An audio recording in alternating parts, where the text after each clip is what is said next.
అందరికీ welcome back to my channel. నేను ఇవాళ చూపించబోయే రెసిపీ ఏంటి అంటే చికెన్ కర్రీ అండి. నేను చెప్పిన ప్రాసెస్లో ఒక్కసారి ట్రై చేసి చూడండి. Trust me, every single week మీరు ఇదే ప్రాసెస్లో చేసుకొని తినాలనుకుంటారు. అంత బాగుంటుంది.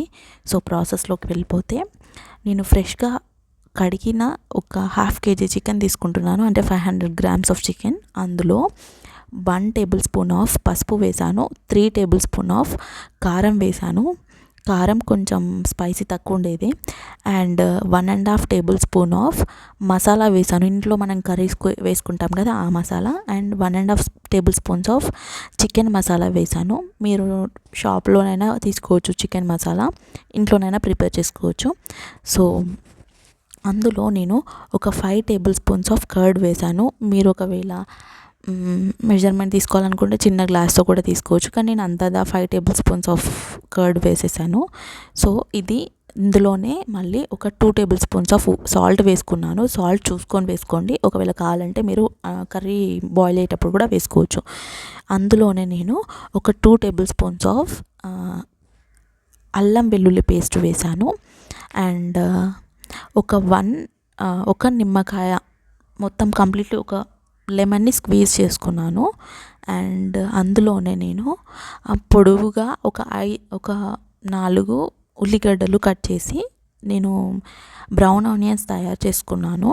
సో ఆ ప్రాసెస్, బ్రౌన్ ఆనియన్స్ ఎట్లా చేస్తారనే ప్రాసెస్ అంతా చూపించలేదు. బ్రౌన్ ఆనియన్స్ అయినాక అట్లా తీసి అది చికెన్లో మనం మ్యారినేట్ చేసుకోవడానికి వేసుకోవాలన్నట్టు. సో వేసుకొని ఆ బ్రౌన్ ఆనియన్స్ అన్నీ వేసుకొని, ఇప్పుడు మనం ఆల్రెడీ అన్నీ వేసిన ఇంగ్రీడియంట్స్ ఉన్నాయి కదా, అదంతా ఒకసారి మంచిగా చికెన్కి పట్టేలాగా, ప్రతి పీస్కి పట్టేలాగా ఒక 2 minutes అంతా కలుపుకోండి మంచిగా చూసుకుంటూ. సో ప్రతి పీస్కి అంటేలాగా కలుపుకోవాలి. మ్యారినేట్ కరెక్ట్గా చేయాలి, సో దట్ బాగుంటుంది. అది మ్యారినేట్కి ఒక 20 minutes పక్కన పెట్టండి, లేదా 30 minutes పెట్టండి. సో ఇక్కడ నేను మిక్సీ చేసుకోవడానికి ఇలాచీలు, కారం, ఎండుమిరపకాయలు, దాల్చిన చెక్క, మిరియాలు, కరివేపాకు, కొత్తిమీర తీసుకున్నాను. సో ఒక 5 సన్నగా కట్ చేసుకున్న టమాటోస్, ఒక 4 సన్నగా కట్ చేసుకున్న మిర్చి, ఇవన్నీ మిక్సీ చేసుకోవాలి. ఎక్సెప్ట్ మిక్సీ జార్లో ఒక కరివేపాకు తప్పితే మిగతా అన్నీ వేసుకోండి.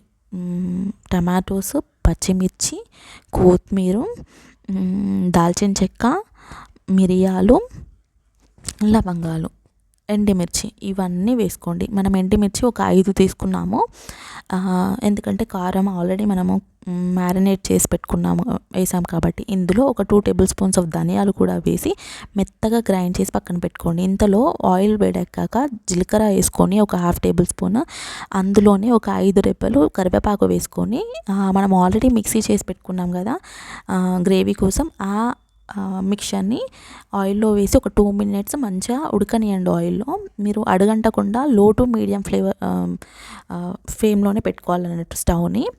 హై ఫ్లేమ్లో అస్సలు పెట్టుకోకూడదు.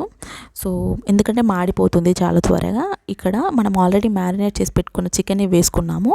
ఇలా ఒక 1 minute కలిపి అది మూత పెట్టేసి ఒక 15 to 20 minutes ఉడకనియండి. మంచిగా ఉడికింది అన్నాక మీరు పైన కొత్తిమీర వేసుకోండి, మళ్ళీ ఒకసారి కలుపుకోండి. సో ఉడికినాక చాలా గ్రేవీతో చాలా మంచి స్మెల్ వస్తుంది. మీకు ముక్క ఉడికిందా లేదా అని పట్టుకొని చూడండి. ఉడికింది అన్నాక స్టవ్ ఆఫ్ చేసేసుకోండి. చాలా బాగుంటుంది గ్రేవీతో. ట్రస్ట్ మీ, ట్రై చేసి ఎలా వచ్చిందో నాకు కమెంట్స్లో చెప్పండి. వీడియోకి ఒక లైక్ చేయండి నచ్చినట్టయితే. Thank you.